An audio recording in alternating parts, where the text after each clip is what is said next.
റോമാലേഖനം അതിൻ്റെ 2-ാമത്തെ അധ്യായമാണ് നമ്മൾ കഴിഞ്ഞ ആഴ്ചയിൽ ചിന്തിച്ചുകൊണ്ടിരിക്കുന്നത്. അതിൻ്റെ 1 മുതൽ 16 വരെയുള്ളതാകുന്ന വേദഭാഗങ്ങളാണ് പ്രധാനമായിട്ട് നമ്മുടെ ചിന്തയ്ക്ക് ആധാരമായിട്ട് നമ്മൾ കഴിഞ്ഞ ചില ആഴ്ചകളായിട്ട് ആ വേദഭാഗം ചിന്തിച്ചുകൊണ്ടിരിക്കുകയായിരുന്നു. വിശേഷിച്ച് ദൈവത്തിൻ്റെ ന്യായവിധി സകല മനുഷ്യരുടെ മേലും വരുന്നതിൻ്റെ ന്യായങ്ങൾ എന്താണെന്നാണ് പൗലോസ്ലീഹ ആ പ്രത്യേക വേദഭാഗത്ത് പറയുന്നത്. ഞാൻ നിങ്ങളോട് പറയുകയുണ്ടായി, ആദ്യത്തെ ഭാഗത്ത്, അതായത് 1-ാം അധ്യായം അതിൻ്റെ 18 മുതലുള്ളതാകുന്ന വേദഭാഗത്ത് യാതൊരു ധാർമ്മികതയുമില്ലാത്ത ജാതികളെ കുറിച്ചുള്ളതാകുന്ന ഒരു പിക്ചർ, ഒരു ചിത്രം താൻ വരച്ച് കാട്ടിയിട്ട് അവരുടെ മേൽ വരുന്ന, അവരുടെ മേൽ വെളിപ്പെടുന്ന ദൈവകോപത്തെക്കുറിച്ചൊക്കെ വിവരിച്ചു. എന്നാൽ 2-ാമത്തെ അധ്യായത്തിലേക്ക് വരുമ്പോൾ അതിൻ്റെ പ്രാരംഭ ഭാഗങ്ങളിൽ യഹൂദന്മാരിലും മറ്റുള്ളവരിലുമുള്ളതാകുന്ന നല്ല മനുഷ്യരെയൊക്കെ ഉൾക്കൊള്ളിച്ചുകൊണ്ട് അവരുടെ മേൽ ദൈവിക ന്യായവിധി വരുന്നതിൻ്റെ അടിസ്ഥാനം എന്ത് എന്നുള്ളതാണ് പൗലോസ് വിശദീകരിക്കുന്നത്. അത് ദൈവത്തിൻ്റെ ന്യായവിധി ആർക്കും തെറ്റിയൊഴിയുവാൻ കഴിയത്തില്ലെന്നും, അതുപോലെ ദൈവത്തിൻ്റെ ന്യായവിധി നീതിയുള്ളതാണെന്നും, മൂന്നാമതായിട്ട് ദൈവത്തിൻ്റെ ന്യായവിധി മുഖപക്ഷമില്ലാത്തതാണെന്നും പൗലോസ്ലീഹ വിശദീകരിക്കുന്നു. നമ്മൾ കഴിഞ്ഞ ആഴ്ചയിൽ അതിൻ്റെ 16-ാമത്തെ വാക്യത്തോടുള്ള ബന്ധത്തിൽ ചില കാര്യങ്ങൾ അതിൻ്റെ തലേ ആഴ്ചയിൽ പറഞ്ഞതിൻ്റെ വിശദീകരണമാണ് കഴിഞ്ഞ ആഴ്ചയിൽ നൽകുവാൻ ഇടയായി തീർന്നത്. ആ വിശദീകരണം തൃപ്തികരമായിരുന്നു എന്ന് ഞാൻ കരുതുകയാണ്. അങ്ങനെ അല്ലെങ്കിൽ ദയവായിട്ട് എന്നോട് വീണ്ടും അത് പറയണം. നിങ്ങൾക്കത് ദൈവവചനം, കാരണം that is the most important truth in God's word. കർത്താവിൻ്റെ ക്രൂശിനെ കുറിച്ചുള്ളതാകുന്ന വളരെ അടിസ്ഥാനപരമാകുന്ന ഒരു ചിന്തയാണ് നമ്മൾ ഒന്നിച്ച് ചിന്തിച്ചത്. അപ്പോൾ ഒരുപക്ഷെ പ്രത്യക്ഷമായിട്ട് ആ വാക്യത്തിൽ അത് നമ്മൾ കാണുന്നില്ലെങ്കിലും അതിനോട് ബന്ധിപ്പിച്ച് ഘടിപ്പിച്ച് ആ കാര്യം നമ്മൾ ചിന്തിച്ചു. കാരണം we cannot water down the message of the gospel എന്നുള്ള വിഷയമാണ് നമ്മൾ പ്രധാനമായിട്ട് ചിന്തിച്ചത്. അതായത് ദൈവത്തിൻ്റെ സുവിശേഷത്തിൽ തന്നെ ന്യായവിധി ദൈവം ഉൾപ്പെടുത്തിയിരിക്കുന്നു എന്നുള്ള ചിന്തയോട് ബന്ധപ്പെടുത്തിയാണ് നമ്മളത് ചിന്തിച്ചത്. മനുഷ്യരുടെ സകല രഹസ്യങ്ങളെയും എൻ്റെ സുവിശേഷ പ്രകാരം ന്യായം വിധിക്കുന്ന നാളിൽ തന്നെ. അപ്പോൾ the judgment of God is very much part and parcel of the gospel എന്നുള്ള വിഷയമാണ് നമ്മൾ പ്രധാനമായിട്ട് ചിന്തിച്ചത്. അതിൻ്റെ ഒരു ചിന്തയായിട്ടാണ് മറ്റേ കാര്യങ്ങളൊക്കെ ചിന്തിച്ചത്, ക്രൂശിൻ്റെ പ്രാധാന്യതയെക്കുറിച്ചൊക്കെ. അത് നമ്മൾ ഇനിയും ദൈവം അനുവദിച്ചാൽ അതിനെക്കുറിച്ച് ഒത്തിരി കാര്യങ്ങൾ നമുക്ക് റോമാലേഖനത്തിൽ ചിന്തിക്കാനായിട്ടുണ്ട്. ആ വിഷയങ്ങളിലൂടെ ചിന്തിക്കുമ്പോൾ എൻ്റെ ചിന്ത നിങ്ങൾക്ക് അതിനെക്കുറിച്ചുള്ള സംശയം പരിപൂർണമായിട്ട് മാറുമെന്നാണ് എൻ്റെ ചിന്ത. കാരണം നമ്മൾ if you are open to what the word of God says, ദൈവവചനം പറയുന്നതിന് ഓപ്പൺ ആണെങ്കിൽ, മനുഷ്യർ പറഞ്ഞ ഇൻ്റർപ്രിട്ടേഷൻസ് വചനമായിട്ട് മനസ്സിൽ കൊണ്ട് നടക്കുന്നവരോട് ഞാനല്ല ആര് ചിന്തിച്ചാലും, ദൈവത്തിൻ്റെ പരിശുദ്ധാത്മാവ് ചിന്തിച്ചാലും അത് മാറ്റാൻ പറ്റുകയില്ല. കാരണം മനുഷ്യൻ്റെ ചിന്തകളും ഐഡിയാസും മനസ്സിൽ നിറച്ചു വെച്ചേക്കുക, അത് ഫൈനൽ വേർഡായിട്ട് ചിന്തിക്കുക. എന്നാൽ ദൈവവചനപ്രകാരം എൻ്റെ പ്രിയരെ, ഞാൻ നിങ്ങളോട് ഒരു കാര്യം പറയാം. ഞാനും പലപ്പോഴും ആദ്യമൊക്കെ I come from a Pentecostal background. I am the 4th in line, നാലാമത്തെ ജനറേഷൻ എന്ന് വേണമെങ്കിൽ പറയാം. I come from a Pentecostal background. പക്ഷെങ്കിൽ എനിക്ക് ദൈവം എന്നോട് ചെയ്തതാകുന്ന ഒരു വലിയ കൃപയെന്നുള്ളത്, എൻ്റെ ചെറുപ്പകാലത്തൊക്കെ, നമുക്ക് ഈ സ്റ്റാൻഡ് അങ്ങ് മാറ്റാം, എൻ്റെ ചെറുപ്പകാലത്തൊക്കെ വളരെ അനുഗ്രഹിക്കപ്പെട്ടവരാകുന്ന ദൈവഭൃത്യന്മാർ ഞങ്ങളുടെ സഭയിൽ ശുശ്രൂഷിച്ചിരുന്നു എന്നുള്ളതാണ്. അവരുടെ ദൈവവചന ഉപദേശങ്ങൾ അന്ന് എൻ്റെ കൊച്ചു പ്രായത്തിൽ ഞാൻ കേട്ടത് എൻ്റെ മനസ്സിൽ, അന്ന് എനിക്ക് മനസ്സിലായില്ലെങ്കിലും പിന്നീട് ഞാൻ കർത്താവുമായിട്ടുള്ള ബന്ധത്തിലേക്ക് കടന്നു വന്നപ്പോൾ, വീണ്ടും ജനന അനുഭവം പ്രാപിച്ചു കഴിഞ്ഞപ്പം എൻ്റെ മനസ്സിൻ്റെ അടിയിൽ കിടന്നിരുന്ന ആ പഠിപ്പിക്കലുകൾ, ദൈവവചനത്തിൻ്റെ ഉപദേശങ്ങൾ, ദൈവത്തിൻ്റെ പരിശുദ്ധാത്മാവ് എൻ്റെ ഹൃദയത്തിലേക്ക് കൊണ്ടുവന്നു. ഞാൻ പറഞ്ഞത്, എന്നാൽ വേറെ ചില മാനുഷികമാകുന്ന ഒത്തിരി കാര്യങ്ങളും പ്രജുഡിസസ്,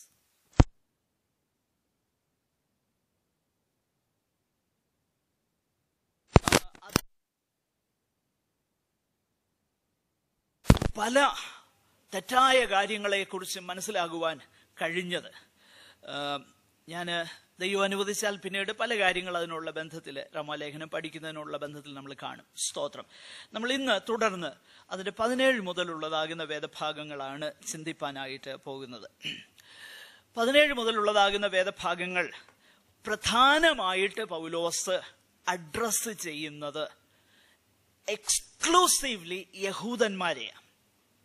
ഇതുവരെയുള്ള വേദഭാഗങ്ങളിൽ 2-ാം അധ്യായത്തിന്റെ ആരംഭ ഭാഗങ്ങളിലൊക്കെ യഹൂദന്മാരെ കുറിച്ച് നിശ്ചയമായിട്ടും പറഞ്ഞിട്ടുണ്ടെങ്കിലും യഹൂദന്മാരെ കുറിച്ച് മാത്രമല്ല പറഞ്ഞത്, എല്ലാരെയും ഉൾപ്പെടുത്തിയാണ് പറഞ്ഞത്.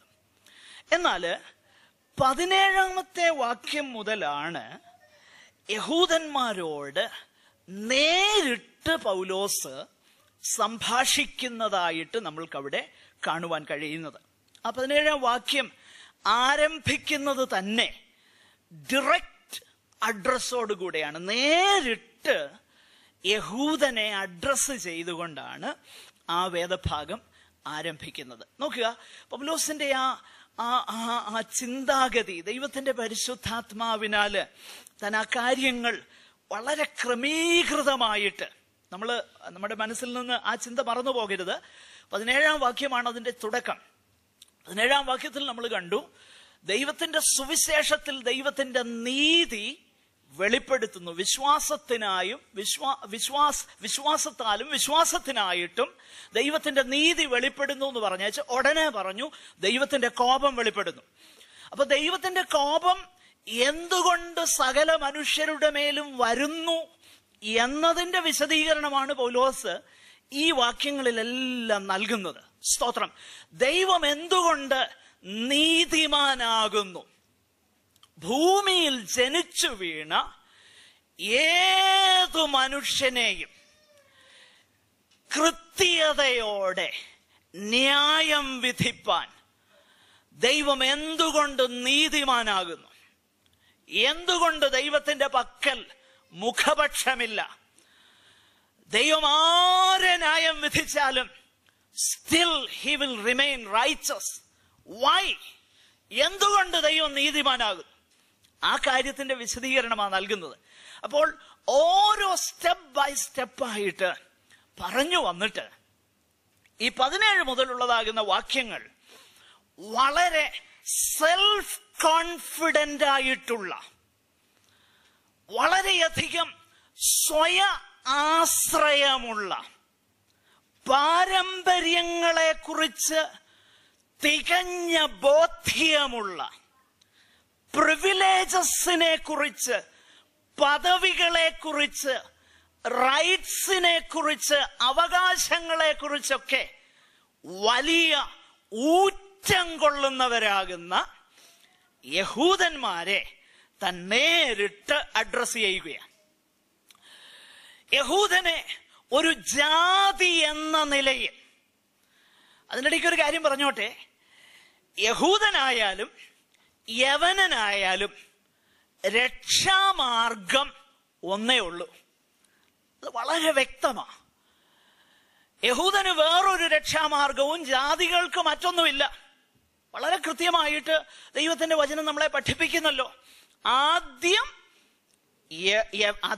യഹൂദനും പിന്നെ യവനനും രക്ഷയ്ക്കായിട്ട് അത് ദൈവശക്തിയാകുന്നല്ലോ. പിന്നെ നമ്മൾ കണ്ടു, ന്യായവിധിയെ കുറിച്ച് പറയുമ്പോഴും ആദ്യം ന്യായവിധി വരുന്ന ആർക്കാ? യഹൂദന്, പിന്നെ ജാതികൾക്ക് വരുന്നു. നോക്കുക, അപ്പോൾ ന്യായവിധിയുടെ കാര്യം പറഞ്ഞാലും രക്ഷയുടെ കാര്യം പറഞ്ഞാലും രക്ഷയുടെ കാര്യത്തിൽ അവർക്കൊരു മുൻഗണന ദൈവം നൽകി. അതിന് കാരണങ്ങളുണ്ട്, അത് നമ്മൾ പിന്നീട് ചിന്തിക്കും. എന്നാൽ യഹൂദനാണെങ്കിൽ കൂടെയും അവൻ യഹൂദ മതത്തിൽ അല്ലെങ്കിൽ ആ പാരമ്പര്യത്തിൽ ജനിച്ചു എന്ന ഒറ്റ കാരണത്താൽ അവന് ദൈവത്തിന്റെ ന്യായവിധിയിൽ നിന്നും തെറ്റിയൊഴിയുവാൻ കഴിയുകയില്ല എന്ന വ്യക്തമാകുന്ന ദൈവിക ഉപദേശമാണ് ഈ 17 മുതലുള്ളതാകുന്ന വാക്യങ്ങളിൽ നൽകുന്നത്. അത് നമ്മൾ പഠിക്കുമ്പോൾ നമ്മൾ യഹൂദന്മാരെ കുറിച്ച് മാത്രമല്ല ചിന്തിക്കാൻ പോകുന്നത്. നമ്മൾ ചിന്തിക്കുമ്പോൾ യഹൂദന്മാരെ കുറിച്ച് പറഞ്ഞിട്ട് നമ്മളത് നമുക്കൊന്ന് അപ്ലൈ ചെയ്യുവാനായിട്ടും സമയമെടുക്കും. അപ്പൊ ആരും നിങ്ങൾ എന്നോട് പിണങ്ങരുത് കേട്ടോ. ചിലപ്പം നമ്മൾ പലപ്പോഴും ചിന്തിച്ചു വെച്ചിരിക്കുന്നതാകുന്ന പല കാര്യങ്ങളും ദൈവത്തിന്റെ ആത്മാവ് അതിന് ഇളക്കം വരുത്തിയെന്ന് വരും. എന്ന് പറഞ്ഞാൽ വലിയ ഉപദേശ വ്യത്യാസമൊക്കെ പറയാൻ പോകുന്നതല്ല, മറ്റു ചില കാര്യങ്ങൾ പറയാൻ പോകുകയാണ്. സ്തോത്രം. നമുക്ക് പെട്ടെന്ന് ആ കാര്യം ഒന്ന് ചിന്തിച്ച് അതിന്റെ ആപ്ലിക്കേഷൻ പാർട്ടിലേക്ക് വളരെ പെട്ടെന്ന് നമുക്ക് കടന്നു വരാം. ഇവിടെ യഹൂദ ന്യായമായിട്ടും പൗലോസ് പറഞ്ഞതാകുന്ന വാക്കുകളോട് വളരെ കാർക്കശ്യമായിട്ട് അവൻ പ്രതികരിക്കും. അവന്റെ പ്രതികരണം ഇങ്ങനെയായിരിക്കും: പൗലോസ്, നീ പറഞ്ഞ കാര്യമൊക്കെ ശരിയാ. അധാർമികളായിട്ട് ജീവിക്കുന്ന, സ്വവർഗ വിവാഹത്തിലും അങ്ങനെയുള്ള അധാർമികതയിലും അശുദ്ധിയിലുമൊക്കെ ജീവിക്കുന്ന ജാതികളെ ന്യായം വിധിക്കുമെന്ന് പറഞ്ഞാൽ ഞങ്ങൾക്ക് മനസ്സിലാവും. പക്ഷെങ്കിൽ ദൈവത്തിന്റെ ന്യായപ്രമാണം ലഭിച്ചവരാകുന്ന, ദൈവത്തിന്റെ ഉടമ്പടി ലഭിച്ചവരാകുന്ന, ദൈവത്തിന്റെ ഉടമ്പടിയുടെ പുറമേയുള്ള പ്രത്യക്ഷമാകുന്ന ശരീരത്തിലുള്ള ലക്ഷണമാകുന്ന പരിച്ഛേദനയും അനുസരിച്ചവരാകുന്ന യഹൂദനെയും ദൈവം ന്യായം വിധിക്കുമെന്ന് പറഞ്ഞാൽ ഇച്ചിരി കൂടിപ്പോയി പൗലോസേ. അങ്ങനെയാ പലപ്പോഴും നമ്മളും ചിന്തിക്കുന്നേ, ഇല്ലേ? മറ്റുള്ളവരെയൊക്കെ ദൈവം എന്ത് ചെയ്യും? ന്യായം വിധിക്കും. എന്നാൽ നമ്മൾ ആ കാര്യം ഒന്ന് ചിന്തിക്കാൻ പോകുകയാണ്. പ്രിയമുള്ളവരെ, ഞാനൊരു കാര്യം വളരെ ഹൃദയത്തിൽ ഭാരത്തോടും എന്നാൽ ദൈവവചനത്തിന്റെ സത്യം അതുപോലെ പറയാൻ ഞാൻ ആഗ്രഹിക്കുക. യഹൂദനോട് ദൈവം കരുണ കാട്ടിയില്ലെങ്കിൽ 11-ാം അധ്യായത്തിലേക്ക് വരുമ്പോൾ നമ്മൾ വായിക്കുന്നുണ്ടത്. സ്വാഭാവിക കൊമ്പുകളെ ദൈവം എന്ത് ചെയ്തില്ല? ആദരിച്ചില്ലെങ്കിൽ നിന്നെയും ആദരിക്കാതിരിക്കാൻ സാധ്യതയുണ്ട്. എന്നിട്ട് പറയുക, അതുകൊണ്ട് ഞെളിയാതെ ഭയപ്പെടുക. The more light you have, the more responsible you are. കൂടുതൽ പ്രകാശം ലഭിച്ചിരിക്കുന്നത് കൊണ്ട് കൂടുതൽ ഉത്തരവാദിത്വം നമ്മിലേക്ക് വരികയാണ്. കഴിഞ്ഞിടയ്ക്ക് ആരോ പറഞ്ഞെന്നാ ഞാൻ അറിഞ്ഞത്. ഒത്തിരി കേൾക്കണ്ട, കേട്ട് കഴിഞ്ഞാൽ പ്രശ്നം. അതുകൊണ്ടാണ് പലരും ബൈബിൾ ക്ലാസ്സിനൊന്നും വരാത്തത്. ഒത്തിരി കേട്ട് കഴിഞ്ഞാൽ ഒത്തിരി ന്യായവിധി. എന്നാൽ ഞാനൊരു കാര്യം പറയാം, കേട്ടില്ലെങ്കിൽ ന്യായവിധി വരാൻ പോകുക. കേട്ടവനെന്നോ കേൾക്കാത്തവനെന്നോ വ്യത്യാസം ഇല്ലെന്നാണ് ഇവിടെ പറയുന്നത്. ഒത്തിരി കേട്ടാൽ ന്യായവിധി വരുമെന്ന് നിനക്ക് തിരിച്ചറിവുണ്ടല്ലോ. മനസ്സിലാക്കണേ, ഒത്തിരി കേട്ടാൽ ന്യായവിധി വരുമെന്ന് നിനക്ക് തിരിച്ചറിവുണ്ടെങ്കിൽ ആ തിരിച്ചറിവിന്മേൽ ദൈവം നമ്മെ ന്യായം വിധിക്കും. അതാ പൗലോസ് പറഞ്ഞത്. ജാതികളെ ന്യായം വിധിക്കുമ്പോഴും അതേ സ്റ്റാൻഡേർഡാണ് ദൈവം ഉപയോഗിക്കുന്നത്. ആ മാനദണ്ഡമാണ്, ആ ക്രൈറ്റീരിയനാണ് ദൈവം ഉപയോഗിക്കുന്നത്. ഇവിടെ യഹൂദൻ പ്രൊട്ടസ്റ്റ് ചെയ്യുക. ഞങ്ങൾക്ക് പ്രധാനപ്പെട്ട 3 പ്രിവിലേജസ് ഉണ്ട്. ജാതികൾക്കില്ലാത്ത 3 പ്രിവിലേജസാ. ഒന്ന്, ഞങ്ങൾക്ക് ആ ന്യായപ്രമാണം. ശരിയാ, ന്യായപ്രമാണം കിട്ടിയിട്ടുണ്ട്. 2, ന്യായപ്രമാണത്തിലൂടെ ഞങ്ങളുടെ വല്യപ്പന്മാരോട് ദൈവം ഉടമ്പടി ചെയ്തതിന്റെ ആ കവനന്റിന്റെ അടയാളം ഞങ്ങൾ ശരീരത്തിൽ വഹിക്കുക. ഞങ്ങളുടെ കയ്യിൽ പുസ്തകമുണ്ട്, മാത്രമല്ല ദൈവം ഞങ്ങളോട് ചെയ്ത ആ കവനന്റ് റിലേഷൻഷിപ്പിന്റെ ശരീരത്തിലുള്ളതാകുന്ന പ്രത്യക്ഷമാകുന്ന അടയാളം ഞങ്ങൾക്കുണ്ട്. അപ്പൊ നീ പറയുകയാണ് ഞങ്ങളെയും ദൈവം ന്യായം വിധിക്കുമെന്ന് പറഞ്ഞാൽ we cannot digest that, Paul. Now, Paul is addressing himself to such a group of people who are so confident of their privileges. തങ്ങൾക്കുള്ളതാകുന്ന പദവികളിൽ വളരെ ഉച്ചം കൊള്ളുന്ന അവരോട് പൗലോസ് എന്താ പറയുന്നത്? നമുക്ക് ആ കാര്യം പെട്ടെന്ന് ശ്രദ്ധിക്കാം.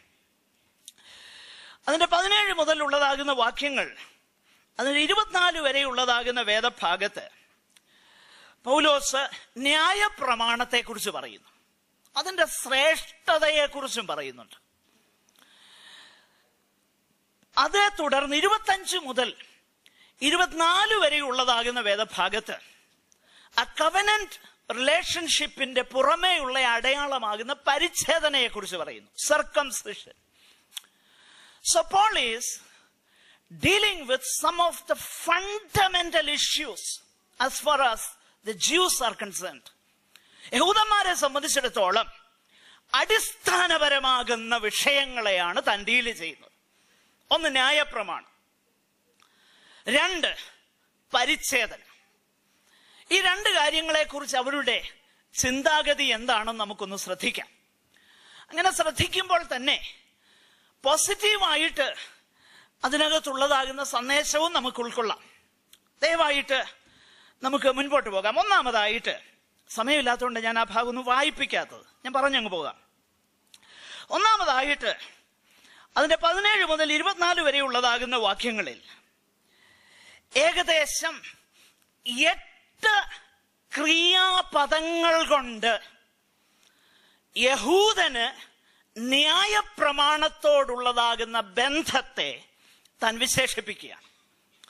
Paul uses at least 8 verbs to describe the relationship Jews have with the law of Moses.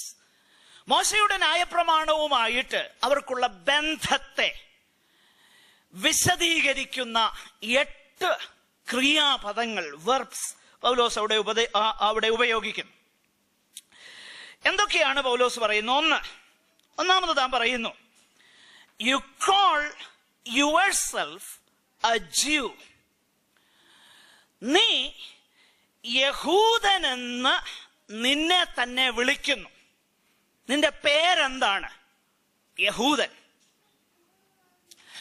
പൗലോസിന്റെ ഭാഷാ പ്രയോഗങ്ങൾ വളരെ മനോഹരമാണ്. He uses a play of words. മലയാളത്തിലും ഇംഗ്ലീഷിലും മറ്റു ഭാഷയിലൊന്നും ഇവിടെ ഉപയോഗിച്ചിരിക്കുന്ന ആ പ്ലേ നമുക്ക് കാണാൻ കഴിയുന്നില്ല. കാരണം അത് ഇമ്പോസിബിളാ അങ്ങനെ ഇന്റർപ്രറ്റ് ചെയ്യുവാൻ. യഹൂദൻ എന്ന പേരിന്റെ അർത്ഥം തന്നെ ജൂഡ. That very name is derived from the Hebrew word praise. എബ്രായ ഭാഷയിൽ സ്തുതി, പുകഴ്ച എന്നൊക്കെയുള്ളതാകുന്ന വാക്കിന്റെ ഒരു ഡിറൈവേഷനാണ് യഹൂദൻ, ജൂഡ എന്നുള്ള പദം. ഈ പദം നമ്മുടെ ഇടയിൽ ചിലരൊക്കെ എടുത്ത് ദുരുപയോഗം ചെയ്യുന്ന അതിന്റെ കൂട്ടത്തിലൊന്ന് പറഞ്ഞ് ഞാൻ പോവാം. ഞാൻ ഇത് പറയുമ്പോൾ നിങ്ങൾ എന്നോട് പിണങ്ങരുത്. നമ്മുടെ വലിയ വലിയ ആൾക്കാരൊക്കെ ഇതെടുത്ത് പന്താടുന്ന ഞാൻ കേട്ടിട്ടുണ്ട്. പല വാക്യങ്ങൾ അവിടെ ഇവിടെ നിന്നൊക്കെ എടുത്തേച്ച് നീ യഹൂദനല്ലേ, അതായത് മൊർദെഖായിയുടെ ആ സ്റ്റോറിയൊക്കെ എസ്തേറിന്റെ പുസ്തകത്തിൽ സന്ദർഭവശാൽ വന്നുകൊണ്ട് ഞാനങ്ങ് പറഞ്ഞു പോകുക, എടുത്തേച്ച് മൊർദെഖായിയുടെ ആ പ്രത്യേകമാകുന്ന ആ സംഭവം നമ്മൾ വായിക്കുന്നുണ്ടല്ലോ. ഹാമാനോട് തന്റെ ഭാര്യ പറയുന്നൊരു വാക്കുണ്ട്, നിന്റെ വീഴ്ച തുടങ്ങി. കാരണം അവൻ ആരാന്നറിയാമോ? യഹൂദനാ.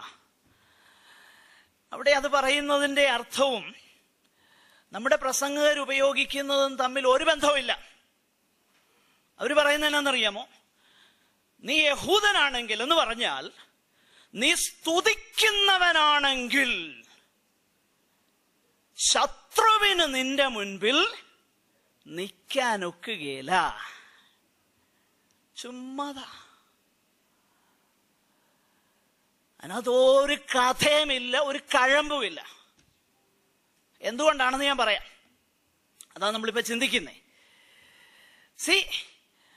അവൻ അവന്റെ പേരിൽ ഭയങ്കര ഊറ്റം കൊള്ളുകയാണ്. എന്നാ പൗലോസ് he uses a beautiful play of words. ആ ഭാഗം എനിക്ക് ഗ്രീക്ക് ഭാഷ ഒത്തിരി അറിയത്തില്ലെങ്കിൽ അല്പം ചില വാക്കുകളൊക്കെ വായിക്കാൻ ഞാൻ പഠിച്ചിട്ടുണ്ട്. ഞാനത് പരിശോധിച്ച് നോക്കിയപ്പോൾ എനിക്ക് ഭയങ്കര സന്തോഷം തോന്നി. ഒത്തിരി ഒന്നും അറിയത്തില്ല കേട്ടോ, കുറച്ച് കാര്യങ്ങളൊക്കെ അത്യാവശ്യത്തിന് അറിയാം. ഈ ആദ്യം പറഞ്ഞിരിക്കുന്ന ആ വാക്യവും എന്നാൽ അതിന്റെ 29 വാക്യം കൂടെ ഒന്ന് പെട്ടെന്നൊന്ന് വായിക്കാം. അത് തമ്മിൽ ഒരു റിലേഷൻ വന്നുകൊണ്ട് ഞാൻ പെട്ടെന്ന് അങ്ങ് വായിച്ചു വിടുക. 29. എഗെയിൻ ആദ്യം പറഞ്ഞതന്നെ പറയാം. നീ യഹൂദൻ എന്ന പേർ കൊണ്ടും. ഓക്കെ, അതിന്റെ 29 വാക്യം. 29 വാക്യം.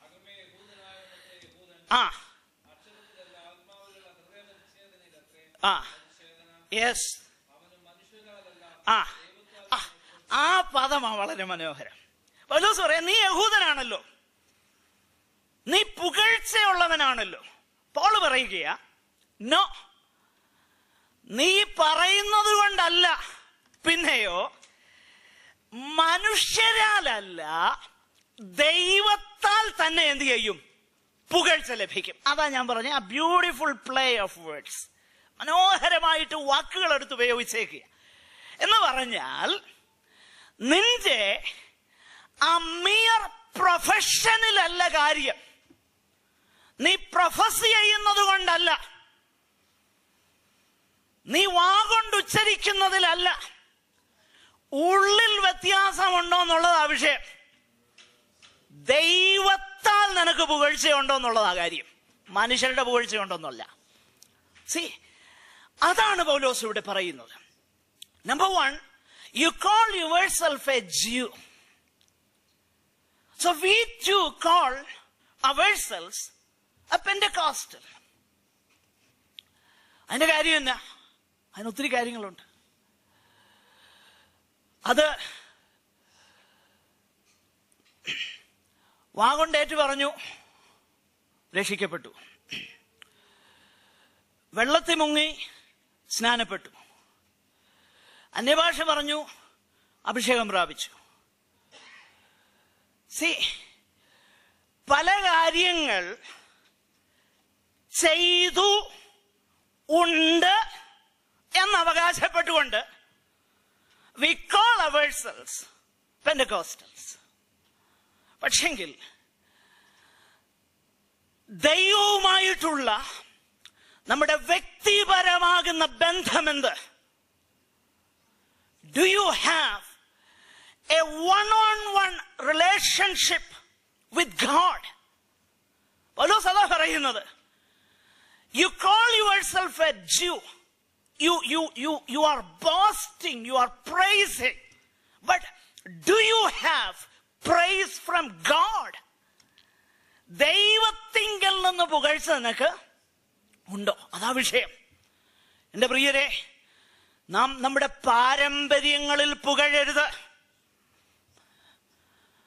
നാം നമ്മുടെ പൈതൃകങ്ങളിൽ പുകഴരുത്. നമുക്ക് ദൈവവുമായിട്ട് വ്യക്തിപരമാകുന്ന ബന്ധം ഉണ്ടോ എന്നുള്ളതാണ് ഏറ്റവും പ്രാധാന്യമുള്ള വിഷയം.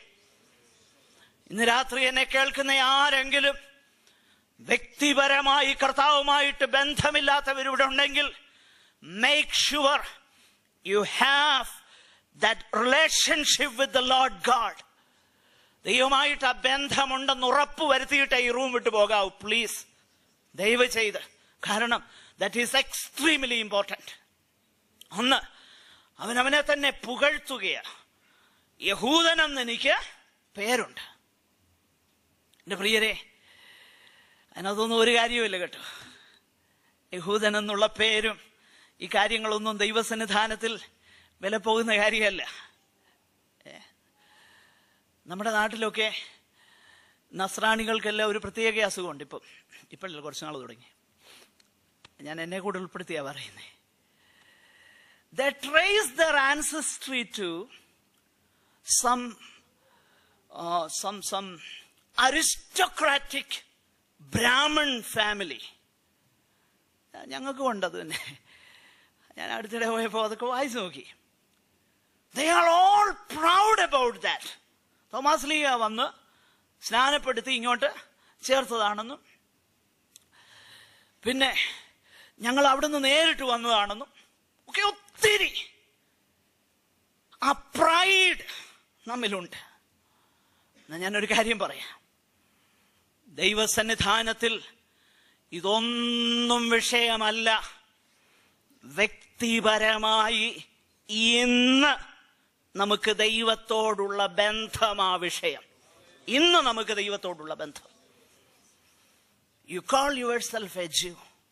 നീ യഹൂദനെന്ന് പേർ കൊണ്ടു. 2, you rely on the law. നീ ദൈവത്തിന്റെ ന്യായപ്രമാണത്തിൽ എന്ത് ചെയ്യുന്നു? പ്രശംസിക്കുന്നു. നിശ്ചയമായിട്ടും ദൈവത്തിന്റെ ന്യായപ്രമാണത്തിൽ പ്രശംസിക്കുവാൻ യഹൂദനുണ്ട്. ഒരു വാക്യം ഒന്ന് വായിക്കാമോ? 147 സങ്കീർത്തനം 19 മുതൽ 20 വരെയുള്ള വാക്യം. 19, 20. 147, 19 and 20. യെസ്, നോക്കുക. അങ്ങനെ യാതൊരു ജാതിക്കും അവൻ എന്ത് ചെയ്തിട്ടില്ല.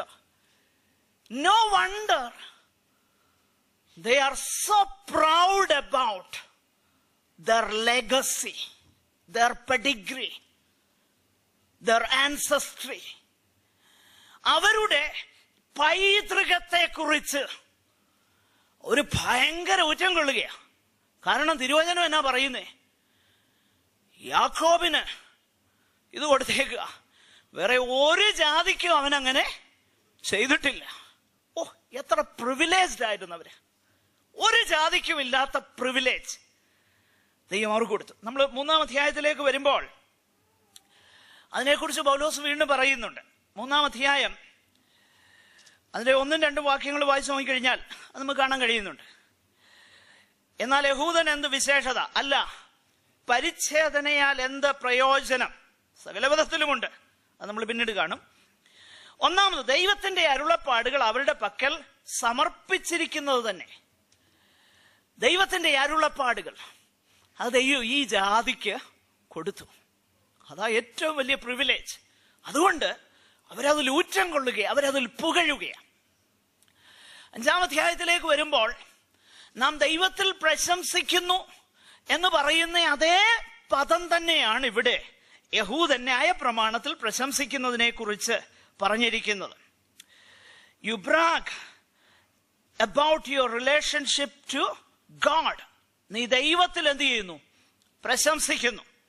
പിന്നെ വേറൊരു ജാതിക്കും ന്യായപ്രമാണം കൊടുത്തേക്കാത്തത് കൊണ്ട് നിന്റെ ചിന്ത എന്തുവാ? അത് നിന്നെ വലിയ ഡിസാസ്റ്ററിൽ നിന്നും ഷീൽഡ് ചെയ്യുമെന്ന ചിന്ത ഇല്ലേ? ഈ ചിന്ത നമ്മുടെ ഇടയിലും പലർക്കും ഉണ്ട്. അതുകൊണ്ടാണ് ചിലര് വേദോസം വായിക്കുകയില്ലെങ്കിലും ചിലർക്കൊക്കെ തലേണയുടെ കീഴിൽ വെച്ചില്ലേ ഉറക്കം വരികയില്ല. അവരുടെയും ചിന്ത ഇത് തന്നെയായിരുന്നു. കാരണം ദൈവമായിട്ടുള്ള ബന്ധത്തെക്കാളും ന്യായപ്രമാണം ഞങ്ങൾക്ക് കിട്ടിയിട്ടുണ്ട്, അതുകൊണ്ട് ഞങ്ങൾ വിശേഷപ്പെട്ടവരാ. So we are on a peculiar level and that will shield us against all the disaster. ഇത് യഹൂദന്റെ പണ്ട് മുതലേ ഉള്ളൊരു കാര്യമാണ്. കാരണം അവനത് പണ്ടും ചെയ്തിട്ടുണ്ട്. ഏലി പ്രവാചകന്റെ ശമൂവേലിന്റെ കാലഘട്ടത്തിൽ നമ്മളത് വായിക്കുന്നുണ്ട്. ഫെലിസ്ത്യരോട് യുദ്ധത്തിന് പോയപ്പം അവൻ ചെയ്തത് എന്നാന്നറിയാമോ? യഹോവയുടെ പെട്ടകം കൊണ്ടുവന്നു. അവന്റെ ചിന്ത, യഹോവയുടെ പെട്ടകം കൊണ്ടുവന്നു കഴിഞ്ഞാൽ എന്നോ സംഭവിക്കുമെന്നാ? ശത്രു സംഹാരം വരുമെന്ന അവന്റെ ചിന്ത. കാരണം പണ്ട് വല്യപ്പച്ചന്മാരെല്ലാം കൂടെ ഫറവോന് ഞാൻ അടിമയല്ലെന്നൊക്കെ പറഞ്ഞ് പാട്ടൊക്കെ പാടിക്കൊണ്ട് യോർദാൻ നദിയുടെ തീരത്ത് വന്നു. പെട്ടകം ചുമന്നുകൊണ്ടിരുന്ന പുരോഹിതന്മാർ കാലെടുത്ത് വെച്ചപ്പോഴത്തേന് വെള്ളം എന്തായി? താഴത്തേത് അങ്ങോട്ട് ഒഴുകിപ്പോയി, മുകളിലത്തേത് അയ്യോ എന്തോ ഒരു അത്ഭുതം, യഹോവയുടെ പെട്ടകം. അപ്പൊ ഇവൻ കരുതി എന്നറിയാമോ, യഹോവയുടെ പെട്ടകം കൊണ്ടുവന്ന് കഴിഞ്ഞാൽ ഉടനെ ഇതങ്ങ് സംഭവിക്കുമെന്ന്. നോ പ്രിയരെ, നാം ഒരു കാര്യം മനസ്സിലാക്കണം.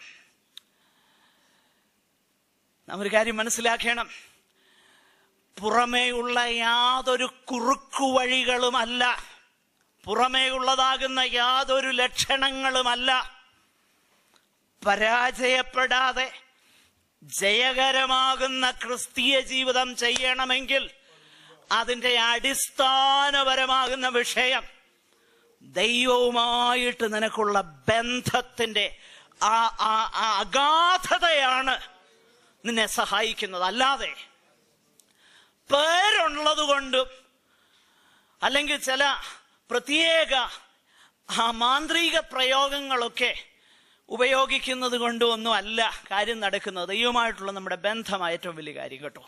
യഹൂദൻ ചിന്തിച്ചത് ഈ ന്യായപ്രമാണം ഉള്ളത് കൊണ്ട് he will be exempt from God's judgment. No, Paul പറയുന്നത് അങ്ങനെയല്ല.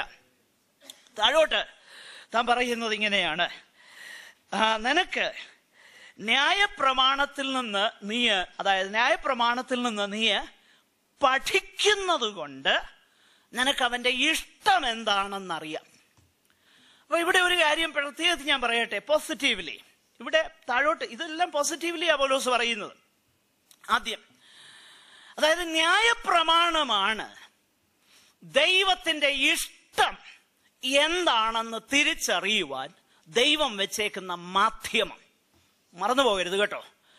ദൈവത്തിന്റെ വചനമാണ് ദൈവഹിതം എന്തെന്ന് തിരിച്ചറിയാൻ ദൈവം വെച്ചിരിക്കുന്ന മാധ്യമം. ദൈവത്തിന്റെ വചനത്തിന്റെ അപ്പുറം ആർക്കും ദൈവഹിതം വെളിപ്പെടുത്തുവാൻ ഒരു കൃപാവരവും കൊടുത്തിട്ടില്ല. Let me make it very very clear.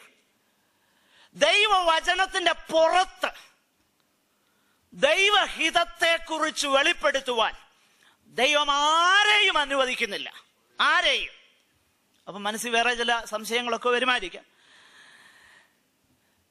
പ്രിയമുള്ളവരെ, ദൈവത്തിന്റെ വചനത്തിലെ സത്യങ്ങളെ, ദൈവതിരുഹിതത്തെ ഉറപ്പിക്കുവാൻ, അതിനെ കോംപ്ലിമെന്റ് ചെയ്യുവാൻ, അതിനെ പൂരിപ്പിക്കുവാൻ ചിലപ്പോൾ ദൈവം തന്റെ പരമാധികാരത്തിൽ ചില കൃപാവരങ്ങൾ ദൈവസഭയിൽ ഉപയോഗിച്ചേക്കാം. എന്നാൽ അതല്ല ദൈവഹിതം തിരിച്ചറിയുവാനുള്ള മാധ്യമം. ഞാൻ ഒരു കാര്യം കൂടെ വ്യക്തമായിട്ട് പറയാം. ആരേലും പ്രവാചകന്മാര് കർത്താവിന്റെ വേലയ്ക്കായിട്ട് നിങ്ങളെ വിളിച്ചിരിക്കുന്നു പറഞ്ഞാൽ ഇറങ്ങി പുറപ്പെടരുത് കേട്ടോ. അബദ്ധമാ, ഭയങ്കര അബദ്ധമാ. അതിനേക്കാളും പ്രധാനം, ദൈവം നിന്നോട് നേരിട്ട് സംസാരിക്കത്തക്ക വണ്ണം ദൈവവുമായിട്ട് നിനക്കൊരു ബന്ധമുണ്ടായിരിക്കണം. ആ ബന്ധമില്ലാതെ പുറത്തുനിന്ന് വന്ന് ദൈവം സംസാരിക്കുമെന്ന് ആരും കരുതരുത്. ഇത് പണ്ട് മുതലേ ഉള്ള ഒരു വലിയ പ്രശ്നമാണ്. പണ്ടൊരിക്കൽ ഒരു രാജാവ് യുദ്ധത്തിന് പോയി. ആദ്യമേ ദൈവവുമായിട്ടുള്ള ബന്ധമെല്ലാം തകർന്നു കിടക്കുകയായിരുന്നു. കാരണം ദൈവത്തെ അനുസരിക്കാൻ മനസ്സില്ലായിരുന്നു.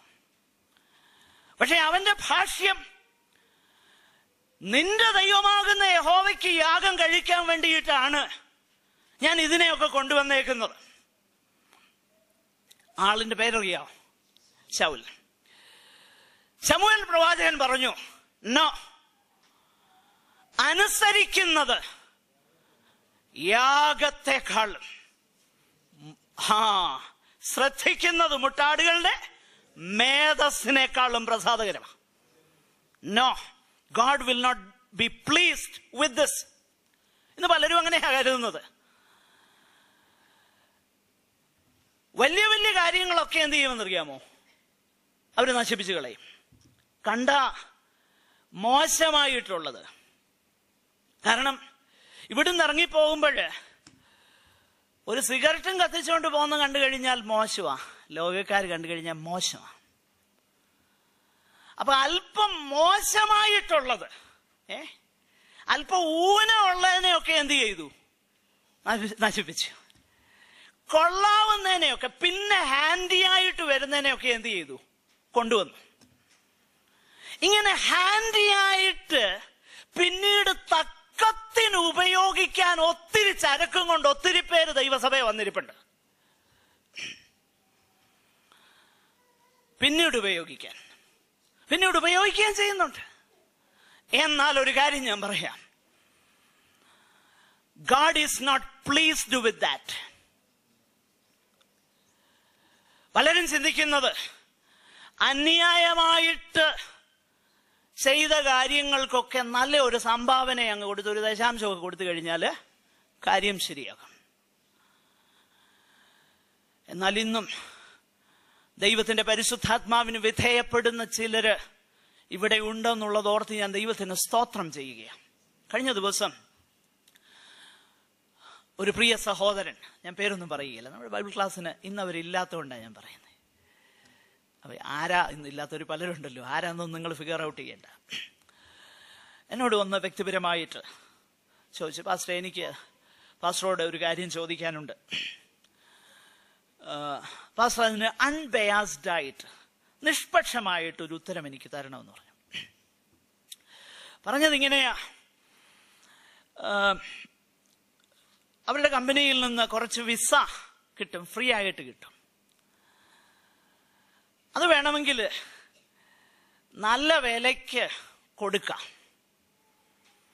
പക്ഷെ അമിത ലാഭമൊന്നും എടുക്കാൻ ഞാൻ ഉദ്ദേശിക്കുന്നില്ല. ഒരു ന്യായമായ വിലയ്ക്ക് കൊടുക്കാനാ ഞാൻ ഉദ്ദേശിക്കുന്നത്. ആരാണെന്നും എന്താണെന്നും ഞാൻ പറയുകയില്ല, നിങ്ങൾ ചോദിച്ചാലും പറയുകയില്ല. കാരണം വിസ കുറച്ചുണ്ട് കയ്യിൽ.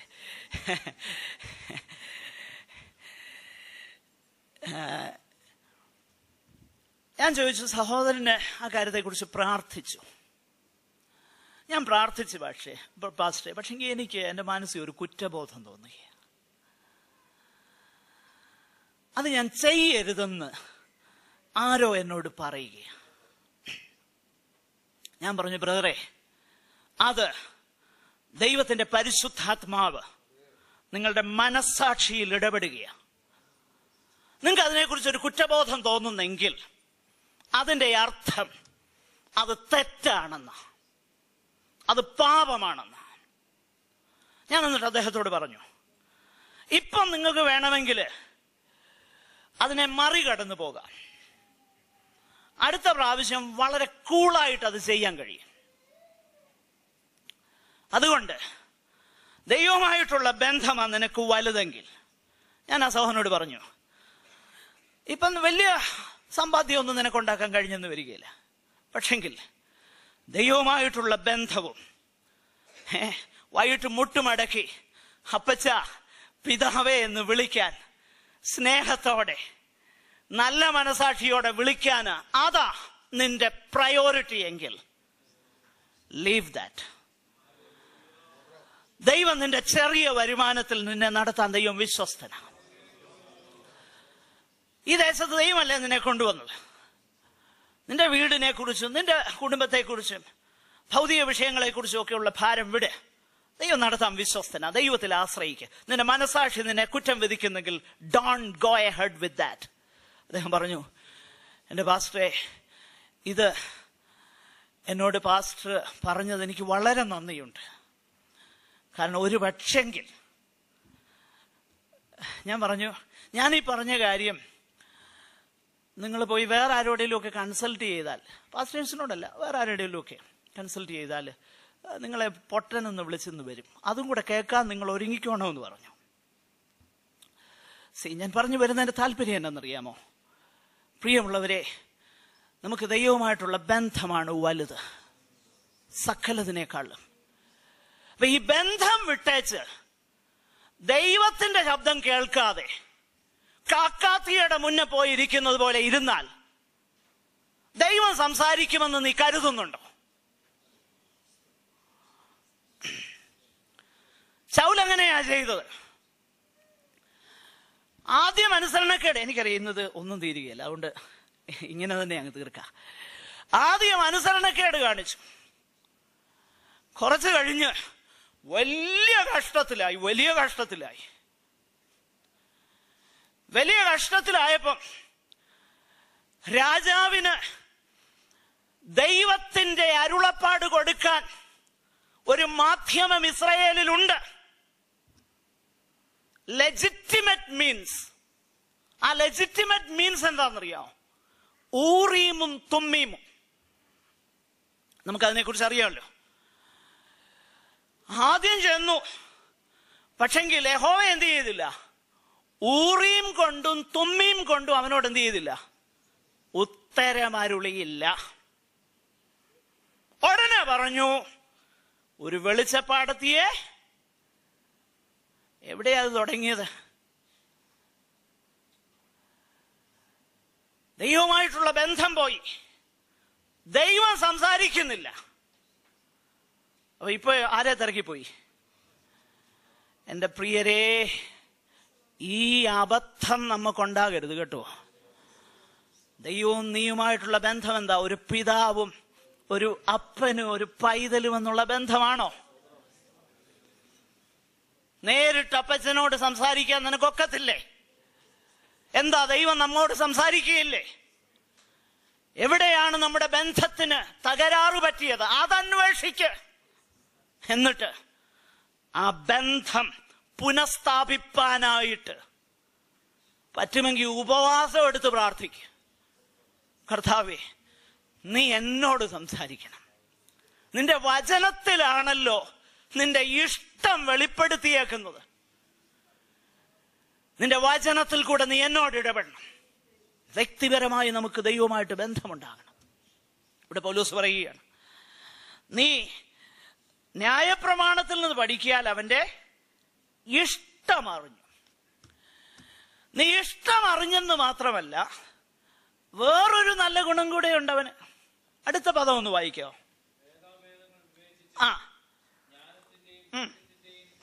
നോക്കുക.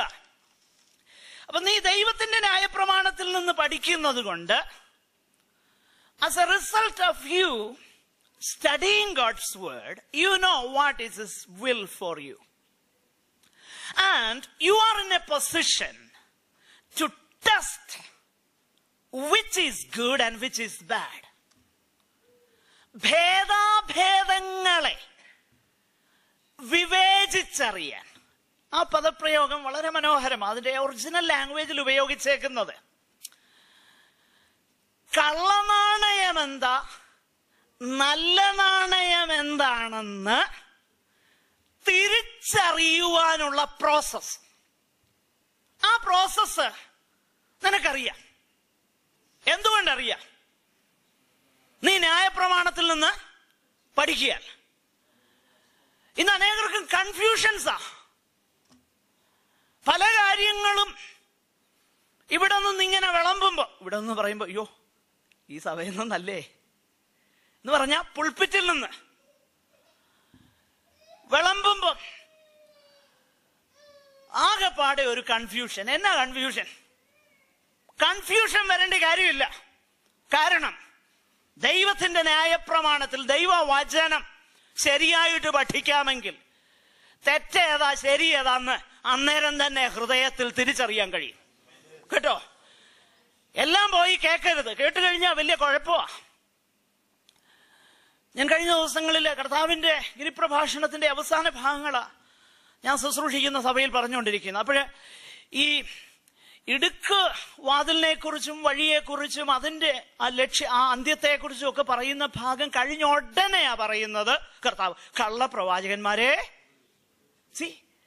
അപ്പൊ അതിന്റെ അർത്ഥം, നീ കേൾക്കുന്ന പലതും ഒന്നീ നിന്നെ നിത്യതയിലേക്ക് കൊണ്ടുപോകും, അല്ലെങ്കിൽ നിന്നെ നിത്യനാശത്തിലേക്ക് കൊണ്ടുപോകും. അപകടകരമാ. എല്ലാം കേട്ട് വിശ്വസിക്കരുത്. എല്ലാത്തിന്റെയും പുറകെ പോകരുതേ. അബദ്ധമാണത്. ഇവിടെ പറയുന്ന വിഷയം, നീ ദൈവത്തിന്റെ ന്യായപ്രമാണത്തിൽ നിന്ന് അവന്റെ ഹിതം എന്താണെന്ന് നിനക്കറിയാം.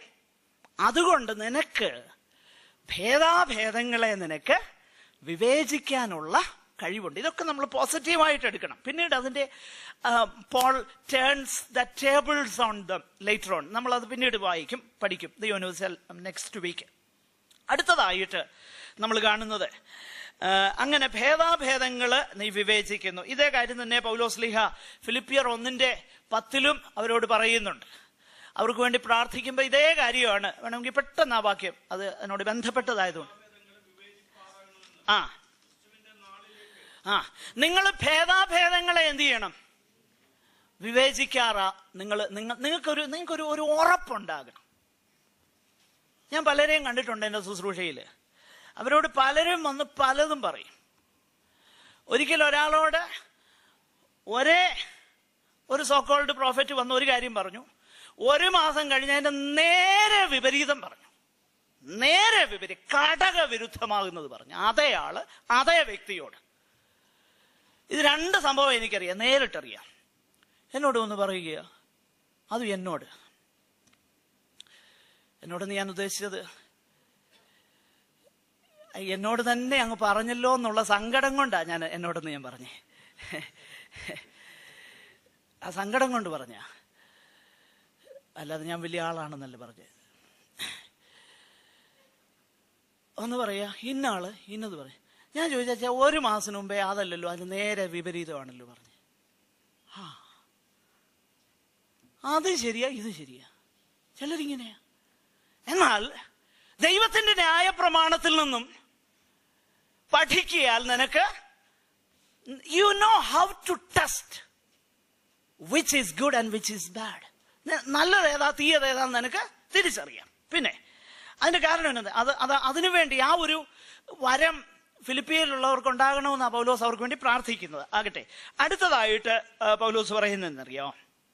ഈ ന്യായപ്രമാണം എന്ന് പറയുന്നത് ജ്ഞാനത്തിന്റെയും സത്യത്തിന്റെയും സ്വരൂപമാണ്.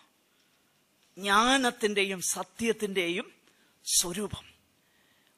യഹോവയുടെ ന്യായപ്രമാണം എന്ന് പറഞ്ഞു കഴിഞ്ഞാൽ അത് അല്പബുദ്ധികളെ എന്താക്കുന്നറിയോ? ജ്ഞാനിയാക്കുന്നു. എന്റെ പ്രിയരെ, വലിയ വിദ്യാഭ്യാസം ഒന്നും ഉണ്ടായിട്ടൊന്നുമല്ല, വലിയ അറിവൊന്നും ഉണ്ടായിട്ടൊന്നുമല്ല. അനേക അനുഗ്രഹീതരാകുന്ന ദൈവഭൃത്യന്മാരെ ഞാൻ എൻ്റെ ഗുരുക്കന്മാരായിട്ട് കണ്ട് അവർക്ക് ശിഷ്യപ്പെട്ടിട്ടുണ്ട്.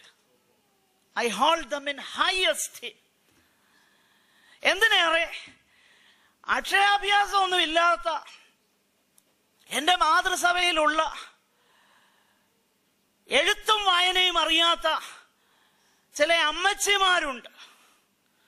അവരെ ഞാൻ ഇപ്പോഴും ഭയങ്കര ബഹുമാനത്തോടെയാണ് ഓർക്കുന്നത്. ഇവിടെ ഈ സഭയിലെ കുറച്ചു നാള്, അതായത് ദോഹ IPCയിലെ ശുശ്രൂഷകനും കൂടെയൊക്കെ ആയിരുന്ന KS ഫിലിപ്പ് ഞങ്ങളുടെ സഭയിലെ മെമ്പറാണ്, പൂത്തൂർ IPC. അദ്ദേഹത്തിന്റെ വല്യമ്മച്ചി ആ വാത്സല്യമുള്ള ക്രിസ്തുവിൽ സമ്മതയാകുന്ന ആ വാത്സല്യമുള്ള മാതാവ് എൻ്റെ ചെറുപ്പകാലത്ത് മരിച്ചുപോയി.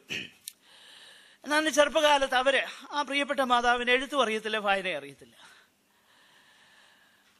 ആകെപ്പാടെ അറിയാവുന്നത് സൺഡേയിലും ഒക്കെ എഴുന്നേറ്റ് ഉപദേശം എന്ന് പ്രസംഗിക്കും. ഞങ്ങൾക്ക് അനുഗ്രഹീതരാകുന്ന ശുശ്രൂഷകന്മാരുണ്ടായിരുന്നു ആ കാലത്ത്.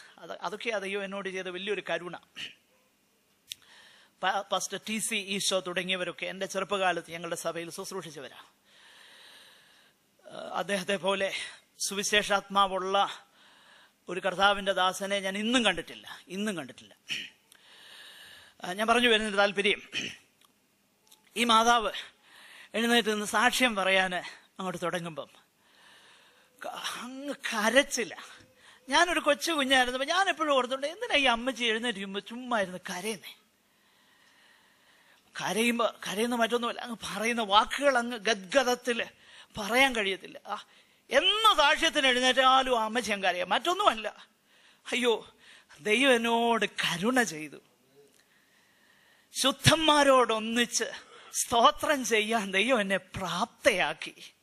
എനിക്ക് അക്ഷരാഭ്യാസവും ഇല്ല, എനിക്ക് എഴുതാനും അറിയത്തില്ല, വായിക്കാനും അറിയത്തില്ല എന്ന് പറഞ്ഞേച്ച് ഈ മാതാവ് ദൈവവചനം അങ്ങോട്ട് റിസൈറ്റ് ചെയ്യാൻ തുടങ്ങുമ്പം it was such an electrifying experience. എന്തോ അനുഗ്രഹിക്കപ്പെട്ട സന്ദർഭമായിരുന്നറിയോ, ഞാനത് ഓർക്കുന്നുണ്ട്.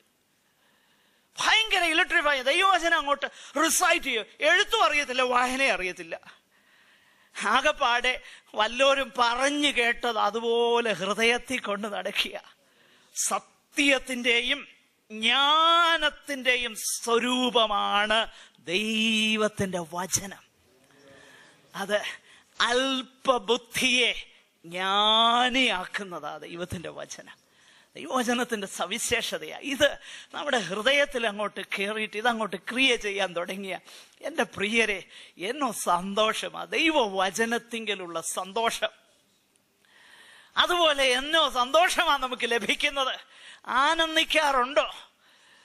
119 സങ്കീർത്തനക്കാരൻ പറയുന്നത്, ഓ എൻ്റെ കണ്ണ് യാമങ്ങളെ നോക്കിയിരിക്കുകയാ നിന്റെ ന്യായപ്രമാണം ഒന്ന് ധ്യാനിക്കാൻ. കാരണം അതെന്റെ അണ്ണാക്കിനെന്നോ മധുരമാ, എനിക്കത് ഭയങ്കര ടേസ്റ്റിയാ. പ്രിയരെ, ദൈവവചനം അത്ര ടേസ്റ്റി ആയിട്ട് തോന്നാറുണ്ടോ? ഇല്ലെങ്കിൽ ബേസിക്കലി ഉള്ള പ്രശ്നമുണ്ട് നമ്മളിൽ. അത് മാറ്റിത്തരാൻ നമ്മൾ കർത്താവിനോട് പറയണം. കേട്ടോ, ഞാൻ ചിലപ്പോൾ ദൈവവചനത്തെങ്കിൽ അങ്ങ് സന്തോഷിക്കും, ചിലപ്പോൾ ചുമ്മാ അങ്ങിരിക്കും. ചില പാസേജൊക്കെ വായിച്ച് സന്തോഷത്താൽ എൻ്റെ ഹൃദയം അങ്ങ് നിറയും. ദൈവം നമ്മളോട് കാണിച്ച കരുണ, ദൈവത്തിന്റെ മഹാദയ, ദൈവത്തിന്റെ വിശ്വസ്തത എത്ര വലുതാ. ദൈവം നമ്മളെ സ്നേഹിച്ചല്ലോ, തൻ്റെ മക്കളാക്കിയല്ലോ എന്നൊക്കെ അങ്ങോട്ടൊന്ന് ഓർക്കാമെങ്കിൽ എൻ്റെ പ്രിയരെ, പിന്നെ ഈ പറഞ്ഞ് കൈയടിപ്പിക്കുകയും ആരാധിപ്പിക്കുകയോ ഒന്നും വേണ്ട കേട്ടോ. ഇത് ഉള്ളിൽ നിന്ന് തന്നെ വന്നോളൂ. അങ്ങനെ വരാത്തത് കൊണ്ടാണ് ഇന്ന് പലതും പുറത്തുനിന്ന് ഇമ്പോസ് ചെയ്യേണ്ടി വരുന്നത്. അതുകൊണ്ടൊന്നും ഒരു പ്രയോജനവും ഇല്ല. Glory to God. ഞാൻ പറഞ്ഞു വരുന്നതിന്റെ സാരം, കർത്താവിനോടുള്ള നമ്മുടെ ബന്ധം എന്തായിരിക്കുന്നു. പിന്നെ ന്യായപ്രമാണത്തിൽ നിന്ന് നിനക്ക് ലഭിച്ചത് കൊണ്ട് നീ കുരുടർക്ക് വഴി കാട്ടുന്നവൻ, ഇരുട്ടിലുള്ളവർക്ക് വെളിച്ചം. ഇത് യഹൂദനെ കുറിച്ച് എക്സ്ക്ലൂസീവ്ലി പറയുന്ന കാര്യമാണ്. കാരണം യെശയ്യാവിന്റെ പ്രവചനത്തിൽ നമ്മൾ വായിക്കുന്നുണ്ട്, നിന്നെ ഞാൻ ജാതികൾക്ക് പ്രകാശമാക്കി വെക്കും, നിന്നെ ഞാൻ ജാതികൾക്ക് പ്രകാശമാക്കി വെക്കും. അപ്പം ആ ദൈവീക വാഗ്ദത്തത്തിന്റെ നിവൃത്തിയാണത്. നീ ഇരുട്ടിലുള്ളവർക്ക് വെളിച്ചമാണ്, കുരുടരെ വഴികാട്ടുന്ന, ഇതെല്ലാം നിനക്കുണ്ട്. എന്നാൽ അത് കഴിയുമ്പോൾ he turns his tables on them. ഇത്ര അങ്ങോട്ട് പറഞ്ഞേച്ച് പൗലോസ് പറയുക, അടുത്ത വാക്യം ഒന്ന്, ഹേ അന്യനെ ഉപദേശിക്കുന്നവനെ നീ നിന്നെ തന്നെ ഉപദേശിക്കുക. ഇവിടെ മുതലാണ് ആദ്യം പ്രിവിലേജസ് പറഞ്ഞേച്ച് ആ പ്രിവിലേജസിന് അനുസൃതം they are not living up to the privileges they have. അതാ അവരുടെ പ്രശ്നം. പ്രിയമുള്ളവരെ, നമ്മെയും ദൈവം വിസ്തരിക്കുമ്പോൾ ഇത് വലിയൊരു മാനദണ്ഡമായിരിക്കും കേട്ടോ.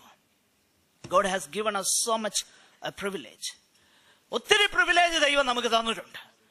എന്നാൽ ആ പ്രിവിലേജിനനുസരിച്ച് നമ്മൾ റെസ്പോൺസിബിൾ ആണോ? ദൈവമായിട്ടുള്ള നമ്മുടെ ബന്ധം എങ്ങനെയാ? നമ്മുടെ കണ്ണുകളെ ഒരു നിമിഷം അടയ്ക്കാം. ഈ രാത്രി സമയം നമുക്ക് അധികം ഒന്നും കവർ ചെയ്യുവാൻ കഴിഞ്ഞില്ലെങ്കിലും എന്തെങ്കിലുമൊക്കെ ദൈവത്തിന്റെ പരിശുദ്ധാത്മാവ് നിങ്ങളുടെ ഹൃദയത്തിൽ സംസാരിച്ചുവെങ്കിൽ ഹല്ലേലൂയ, അതിനെ നമ്മൾ അവഗണിച്ച് മുന്നോട്ട് പോകരുത്. അതിനെ നമ്മൾ നമ്മുടെ അതിനെ കുറുകെ മുകളിൽ കൂടെ എടുത്തു വെക്കരുത്. Stop there. അവിടെ നിൽക്കുക. ഒന്ന് നിന്നിട്ട്, എൻ്റെ പൊന്നു കർത്താവേ, അവിടുന്ന് എന്നോട് സംസാരിച്ചെങ്കിൽ, അവിടുത്തെ ആത്മാവ് എൻ്റെ മനസാക്ഷിയിൽ ബലഹീനമാകുന്ന ഈ വാക്കുകളിൽ കൂടെ ഞങ്ങളോട് സംസാരിച്ചെങ്കിൽ, നീ ആഗ്രഹിക്കുന്ന ആ പദവിയിലേക്ക്, നീ ആഗ്രഹിക്കുന്ന ആ ബന്ധത്തിലേക്ക് എന്നെ കൊണ്ടുവരണമേ. എൻ്റെ പൊന്നു കർത്താവേ, നീ എന്നെ വിസ്തരിക്കുമ്പോൾ എനിക്ക് അവർക്ക് ഭവിച്ചതുപോലെ അവർക്ക് വലിയ പ്രിവിലേജ് ഉണ്ടായിട്ടും, ഹേ അന്യനെ ഉപദേശിക്കുന്നവനെ നീ നിന്നെ തന്നെ ഉപദേശിക്കുക എന്ന് പറയുന്ന അനുഭവത്തിലേക്ക് വരാതിരിക്കേണ്ടതിനായിട്ട് അവിടുത്തെ ആത്മാവിന്റെ നടത്തിപ്പിനായിട്ട് എന്നെ തന്നെ സമർപ്പിക്കുന്നു എന്ന് നമുക്ക് ദൈവസന്നിധാനത്ത് നമ്മെ തന്നെ ഏൽപ്പിച്ചു കൊടുക്കാം. നമുക്ക് വീണ്ടും പ്രാർത്ഥിക്കാം. സഹോദരന്മാർ